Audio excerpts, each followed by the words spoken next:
Hey friends! So I'm going to be completely transparent and just let you know that I've never heard of the name Tom MacDonald in my entire life until someone commented on one of my last videos suggesting that I react to his song Sober. So I gave him a Goog, looked him up because I didn't even know what genre he was. I didn't know anything, and I could see this post that he made on Facebook, you know, with the classic photos of when someone's in active addiction versus when they're in recovery. And I'm like, okay, well, first off, hello. And just seeing what he wrote, you know, recovery is possible, all that kind of good stuff. I'm like, okay, this is a very good suggestion. And I'm very excited to watch this video for the first time and hear this song for the first time, to hear this person's voice for the first time. I have no idea what to expect. I brought up the lyrics here. I didn't read through any of them.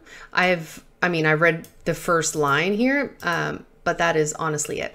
So let's get started. I can see that we are opening the video with a group of people sitting around a circle that looks to me like a 12-step group. What up, y'all? My name's Tom. Little while back was an alcoholic. Had a Yeah, okay, like a 12-step group. For anyone who hasn't been to a 12-step meeting, you don't always sit in a circle. Sometimes it's in like rows of tables. Sometimes it's a circle. Sometimes it's both. But basically, before you talk, you say like, "Hi, my name is Leanne. I'm an alcoholic," and then everyone goes, "Hi, Leanne." So that's, basically. So you could tell he was probably to some of these meetings before, just by the introduction there. So let's continue. Mental breakdown like a year ago, came close to put me in a coffin. Damn, after the hooker I loved, after I did all the drugs, after I finally got fired for showing up late to the job, hella tired and drunk. Oh my god. Yeah, I've done that. All right, so let's break down these lyrics so far. So, had a mental breakdown like a year ago, came close to putting me in a coffin. Yes, been there. A lot of us who are in recovery now, or a lot of us who are still in active addiction, know those mental breakdowns. They happen, at least for me, they would happen more and more frequently. Like a major mental breakdown honestly would happen sometimes weekly. Truly, where I would be gone off the rails for the night. Felt like I was going out of my mind, you know, extreme crying, acting completely out of the ordinary, and feeling like my life was in shambles because it basically was. Major meltdowns, basically. And yeah, they would happen a lot. Damn, after the hooker I loved, after I did all the drugs, after I finally got fired for showing up late to a job, hella tired and drunk. Yes, I almost got fired from a job by that exact thing, showing up very late and probably still a little drunk. So let's continue. After the oxys, I put up my nose with my boss on the oil rigs when I was young. After my... Oh. I know here in Nova Scotia, a lot of young men go out to work out west on the oil rigs, and I know that drugs can be quite plentiful out there. I don't know where this gentleman is from, but that's interesting. Let's continue. My ex cut her wrists and the cops that I stabbed her and beat me and put me in cuffs. After... Oh my god. Okay, yeah, dude. I was that ex. Man, I have done shit like that. Basically, sounds like he has been through a lot of things as he's telling these people at this 12-step meeting. Yeah, let's continue.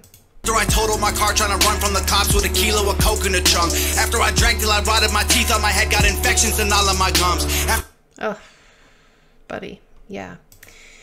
This is a very true story for a lot of people. A lot of people. It's chaos after extreme event and trauma and more trauma and making horrific decisions and having it continue and continue and continue until you feel like you're losing your mind. I can hear the urgency in his voice as well as he's rapping this verse. After I couldn't get hard because the vodka and porno sedated me till I was numb. After I couldn't escape from the basement I rented and went to go live with my mom. After I cheated. Ooh, he had that look in his eyes there. That look. I know that look. That look to me is of like PTSD feeling, you know, when you think back about things that were really scary and traumatic in your life and you have that like far out 100-yard stare, that look in your eye of like, I've seen some shit. That's what those eyes are telling me. live with my mom. After I cheated on people I needed and lied trying to hide from the guy that I was. Then I got... Okay, I like that. Okay, so this line, after I couldn't get hard because the vodka and porno sedated me till I was numb. I'm not a dude, so I don't know what that's like, but I know that can be a totally common thing. When you feel like you need to consume so many things to sedate yourself or to alter your mind in some sort of way, and then your body starts to be like, nope, I'm not going to cooperate with you. And yeah, you just numb out. So numb in every sense of the word. After I cheated on people I needed and lied trying to hide from the guy that I was. I cheated on people that I needed in lots of different ways, in lots of ways that you would use the word cheat, including the actual way that you would use the word cheat. I have done that from people that I needed and people that I loved. I burnt so many friggin' bridges, man. That's such a thing with addicts because we're so self-centered in many ways, and we become consumed with our drug of choice and trying to hide from the guy that I was. Yeah, there's a lot there. There's a lot around identity, at least it was for me. I drank and did drugs because I felt like being under the influence was the only way I could truly be myself. And I was running away from the person who I didn't like, which was me. I wanted to get rid of that person and become this new, improved, awesome version of myself who I was just so great and awesome in all these different ways. That's what I thought alcohol would do for me. Newsflash, it didn't. It turned me into a not great person. So let's continue. Got sober, the madness was over. Now I am proud of the man I become. Yeah. Yes. Then I got sober, the madness was over. 100%. The madness stops as soon as you get sober. Not as soon as, there's some transition periods, where there's still some stuff coming up in your life, but the madness is over. Now I am proud of the man I've become. Yeah. You literally get very proud of who you are when you do something as hard as get sober and recover. It takes a while, but man, you get some friggin' proud of yourself. I'm finding someone that I know again. I started climbing out the hole I'm in, fighting demons and I know I'll win. It's time for me to mend these broken ways. Life has been hard, I know it gets better. Yeah, I was not expecting this at all. Okay, I mean, I like it. All right, so I'm assuming that's who that girl was. Yeah, okay. I'm finally someone that I know again. Oh my God, that is so true. It's funny because I was trying to reinvent myself or trying to find myself. I wrapped up my entire identity around alcohol and around partying and substances. And so when all that stopped, of course, it could seem like an identity crisis. In some ways, maybe it is. But after you get through the initial, like, oh my goodness, this is so scary being sober, after you get over that hump, which, I mean, it can vary for people from person to person, you start to understand yourself a lot better and love yourself again slowly. But you start to remember who you really are. And at the core, we're good people. So it can be hard to see the goodness in ourselves if we've been in active addiction for a long time, because we're usually doing pretty shitty things to people and to ourselves. So it can take a while, but eventually you start to remember, like, oh, that's who I am. I'm a good person. And you get proud of that. So I started climbing out of the hole I'm in. Yeah. Fighting demons and I know I'll win. Yes. See, that's the optimism. This line doesn't happen right away for a lot of people. For some people it does. You're like, fuck it, I'm getting sober. I know I can do it. For me, I didn't know I could do it. I didn't think I could do it. I didn't care about myself enough to, well, I mean, clearly I did, because I did get sober and I've been sober for over 8 years now. So, but I didn't think I could win. I really didn't. And a lot of people don't, and they feel like giving up, and relapses happen and all that kind of stuff. But eventually you start to feel that you know that you can win and fight these demons, because the demons seem humongous in the beginning, and they are, but they get smaller and smaller and smaller until you feel like you can finally start to beat the shit out of them. It's a war that I'll fight forever.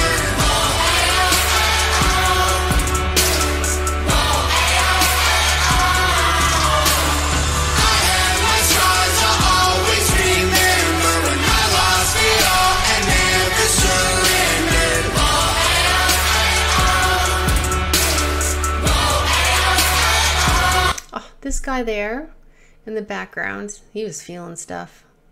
I felt stuff because he was feeling stuff. Oh, and this guy too. Look at this guy. Yeah, I have a feeling. I mean, they might be actors, but I feel like they know. What up, Coffee. Coffee in 12-step meetings is such a staple, so it's funny they added that little piece in. Oh, and the little styrofoam cups that you set on the floor next to your chair. Yo, my name's Madchild. I've been off the Xannies for a while now. I was waking up feeling suicidal, but I think... Is that really... Is that... I'm so sorry. I've never heard of this person. I need to Google. Oh, okay. Bless. It is. And he's Canadian. Yay. All right, so been off Xannies for a while now. I was waking up feeling suicidal, but I think I'm finally starting to smile now. So this is the only bit that has some annotation, unreviewed annotation. So the rapper, who was originally from Vancouver, told CBC News he lost more than $3 million and nearly died because of his addiction to painkillers. The addiction began during a show in Kelowna in 2006. Madchild says his addiction to Percocet, a combination of acetaminophen and oxycodone, started off innocent. Man, don't they all? Don't a lot of the addictions we find ourselves overtaken by, don't they often start out as innocent for a lot of people? Yeah, they do. And friggin' slowly chips away at you, man. All right, so let's continue with Madchild. I think I'm finally starting to smile now, man. I lived a hell of a life. I've been to hell and back twice. Lost $10 million, 3 different addictions. Don't tell me about paying the price. I've been to hell and back twice. How many of you can say that? Penthouses with top models, hanging with strippers with pop bottles. Anxious and hiding alone in my room from the world that was pissing in pop bottles. From chart top. I see he's going through a detox or withdrawals in those cutscenes there, and yeah, that's I don't know what the word would be for, but the word of like, I just want to hug that person and tell them that everything's going to be okay. Whatever that word is what I feel whenever I see shit like that. It's something else. And being a role model to flop records and lost follows. When I cop product at a month's worth. When I left the spot, cops followed. If you saw a photo, it was only face, cause I was 85 pounds overweight. Mental breakdown trying to catch a plane. Wasn't Madchild, I was only Shane. My puppy Lola was my only gang. Had to put my baby in a grave. I walked away from every brick I... Right, so I like some of the things, well, I mean, I don't like, but okay, I noticed some of the things that he said. So if you saw a photo, it was only face because I was 85 pounds overweight. I know for a lot of people, a lot of weight gain can be a thing in active addiction. For me, my drug of choice was alcohol. I lost a lot of weight. And then I gained a bunch when I got sober. But then I lost it all again. We're all human, man. We go up and down. Mental breakdown trying to catch a plane. Oh, it wasn't Madchild. I was only Shane. That's vulnerability. That is, they're not their persona of when they're like at the top of their game. They're just themselves during mental breakdown. Or this seems like it was during a specific event that he remembers. Where he was just stripped down to just bare bones of who he was. And he only had his puppers and had to put his baby in a fucking grave. I don't know if that's actual baby or infant. I would assume so, but I don't know because I don't know this person. I walked away from every brick I laid so I could build a new wall to keep me safe. So how would I interpret this line? I don't know. There's a few ways, but at first glance, I would see this line as walking away from every brick I laid. So walking away from the past mistakes so I could build a new wall to keep me safe. The new wall could be sobriety. And then so all the bad mistakes and all the triggers and all that kind of stuff and the old life would have been behind that wall. And you're on the other side of the wall where you're safe.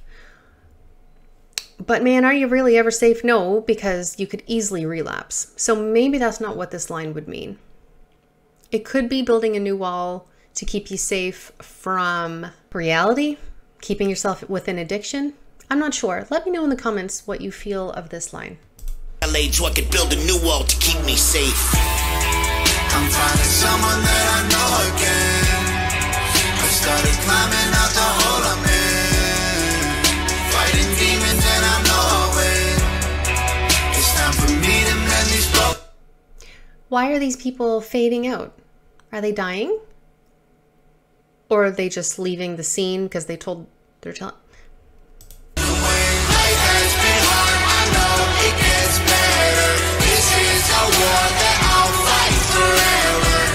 All right, well, I mean, it could mean people have passed. That could signify that. I'm not sure.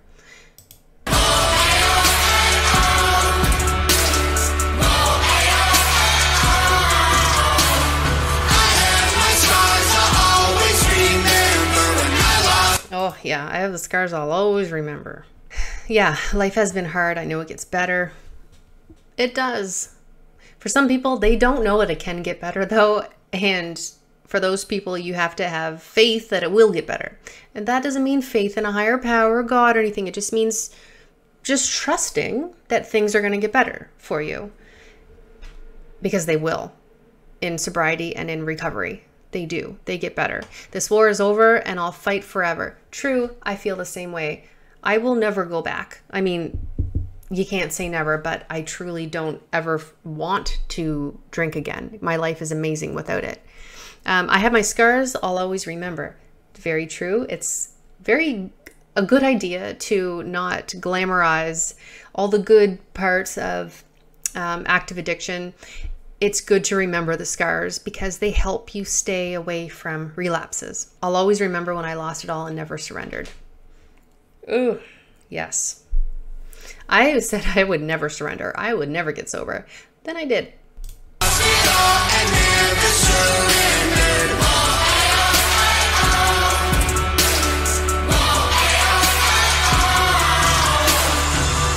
Drinking that coffee. When you fall down, the world's closing in.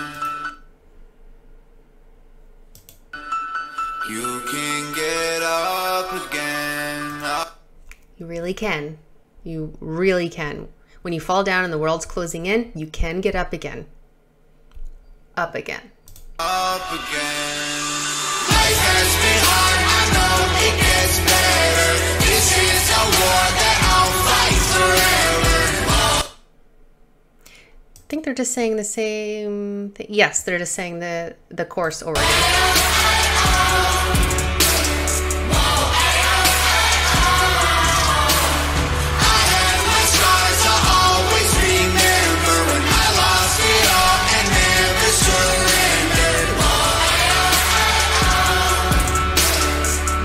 Yeah, this is great and very catchy.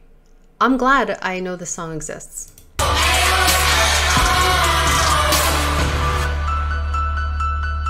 Oh, nice. Video by her, the one in the middle. Well, that was great. That was great. Well, that song was a lot from the beginning, you know, talking about all the bad, I'm sure not all the bad, but you know, the highlights: rotted teeth, numbing, self-mutilation, police involved, all that kind of stuff. That is true for a lot of people. A lot of that was true for me. Actually, man, even the teeth thing. before my alcoholism got bad, back in my rave days, I would drink a lot of Red Bull and Rockstars throughout the day, and I wouldn't brush my teeth before I went to bed. And then so finally, when I could afford to go to the dentist years later, they were like, oh, you got like 15 cavities. So anyway, that's the thing. Your self-worth and hygiene can sometimes really take a nosedive. It certainly did for me when I was at the peak of my alcoholism, like washing my face before bed, brushing my teeth before work, even something like showering? Are you kidding me? No, I was too depressed and too busy living like a rock star to do all those things. So the song, to start out really getting deep in there and then ending on a message basically of hope, of when you fall down and the world's closing in, you can get up again, and you can. This is great. This is such a good recovery song. I really like this song, and I really like this guy. I'm gonna look into this guy some more. So thank you for watching. And what is your reaction to this video and to these lyrics? Was there anything that I missed? I'm sure there is. This is only the first time I've ever listened to this, so I'm curious what your thoughts would be on this song. Thanks for watching, and I'm going to be coming out with a lot more reaction videos to songs all around addiction, recovery, sobriety, all that kind of stuff, because I think it's really interesting, and I love hearing other people's stories, especially in music form, because I love music. So thank you for watching, and remember, you can do hard things, you deserve happiness, and you are loved. Madchild said his addiction to Percocet.